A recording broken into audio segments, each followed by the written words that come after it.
Hey guys, welcome back to Lab Squad. You might notice today that our setup's going to be a little bit different. That's because this is a special Lab Squad.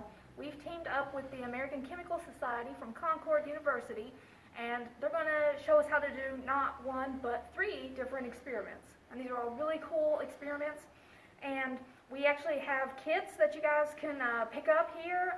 Some of them are already gone, but we do have a few left, so if you're still interested, you can come and pick one up. And I'm going to go ahead and let Faith take over and introduce everybody, and we'll get started. Hello, I am Faith Kidd. I am from Concord University with the ACS Club, and I really hope you enjoy the science experiments in your goodie bag and you have fun with it. I'll let my colleagues, Rachel and Bailey, take over with the Gobstopper Experiment. Hi, I'm Rachel. I'm Bailey. And today we are doing the Gobstopper Color Magic Experiment. For this experiment, you're going to need a round dish or a petri dish. You're going to need some water, and you're going to need 4 gobstoppers. Make sure your 4 gobstoppers are all a different color. So first you want to take your round dish and fill it up with a shallow layer of water, and then you're going to take your gobstoppers and place them in the water as far apart as you can.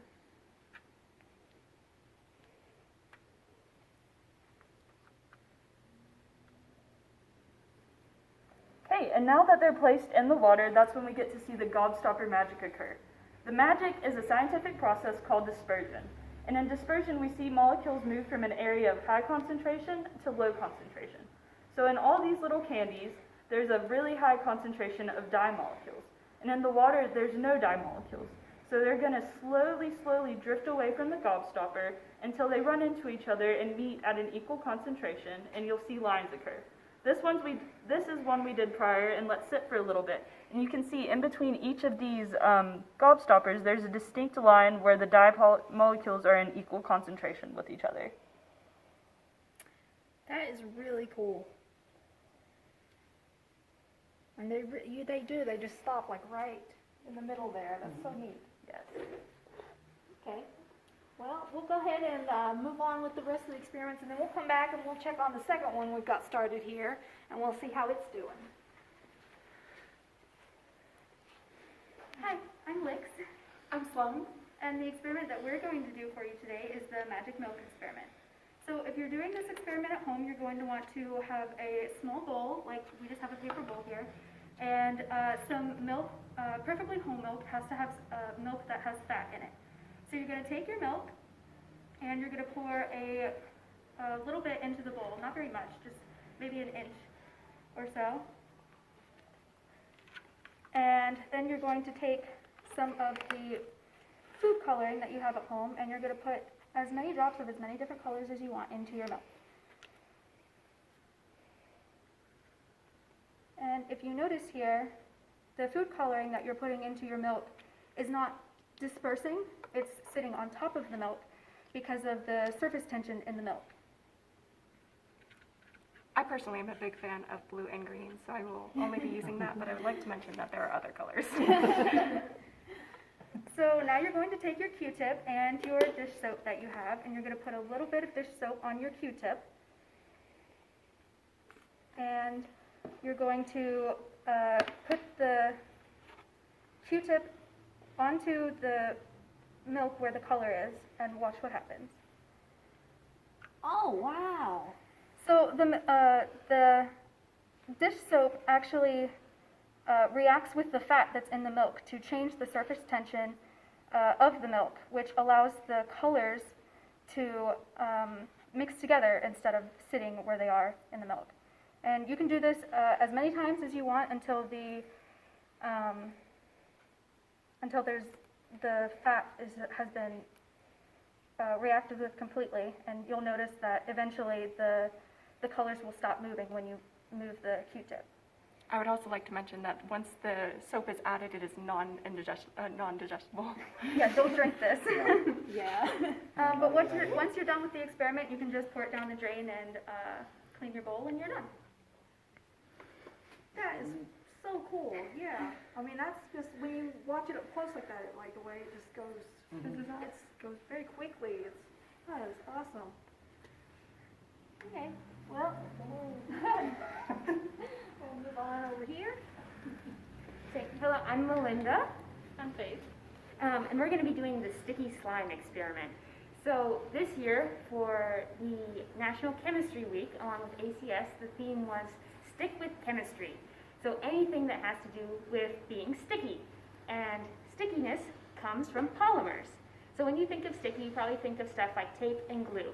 All these things use polymers, and polymers are just really long chains that like to hold on to each other. They like to hold hands. And those are due to covalent bonds, which are pretty strong. So they like being together. So for this experiment, ideally, if you have one of the kits, you're going to have 2 different vials. I'm going to do mine in a bowl, but you can also mix them in the vials like my friend Faith here is going to do. So this mixture is just a mixture of glue and water, the normal, like Elmer's glue you would use on craft projects and stuff like that. It's made up of polymers. And then this is borax dissolved in water, which is like laundry detergent. So make sure you don't eat this. I know it looks fun, it wouldn't taste good, and it wouldn't be good for you, so make sure you don't eat it. And also be careful, since there is some food coloring in here, it might stain certain things, so just be careful what you put it on. Maybe don't rub it on your shirt. So, I'm going to go ahead and put this in the bowl. So that's just glue and water. And then as soon as I add this borax solution, you're going to form chains. So do you want to add? And if you're doing it at home with your little science kit, you can pour your borax solution directly into your orange magic glue. Yep. So I'm going to go ahead and do that. And you can see, as soon as you pour it in there, it makes new chains. It's already coagulated. Yeah. You can see it's already different than what it was. So then as you stir it around, you can see that it turns into slime. And you can stir it into your little stick and you can feel it start to have some resistance. Wow. Yep. So the more and more you stir it, the harder it's going to become. And eventually you can take it out and play with it with your hands. I'm going to stir mine a little bit more. So this just means the borax helped all the polymers in the glue that were already hold hands with different polymers, different connections. Within themselves. Yeah. So it's a hydrogen bond, which is different than a covalent bond. But you probably know hydrogen, it's in water, H2O, which are in both of these solutions already. But as you can see, we have some sticky slime. And the more you play with it, the harder it's going to become. And you can also eventually bounce it. But you need it to be a little bit harder than I have it right now. But it's super fun to play with. And you can keep it for just about as long as you want before it dries out. You can keep it back in your vial. But as soon as you're done with it, it's safe to just throw it away. But yeah, anything else?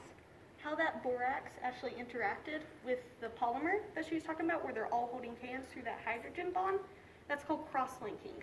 My best way to describe cross-linking is, has anybody ever scooped out some spaghetti for you and you saw all the spaghetti noodles all intertangled together, and whenever you stick your fork in it, they all come together?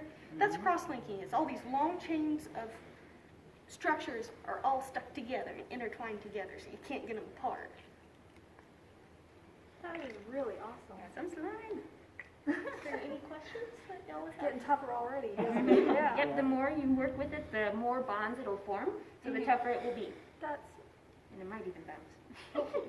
that was really easy to do with the materials here, Yeah. so, you know, like I said, like I said earlier, if you guys haven't picked up a kit, come and get one.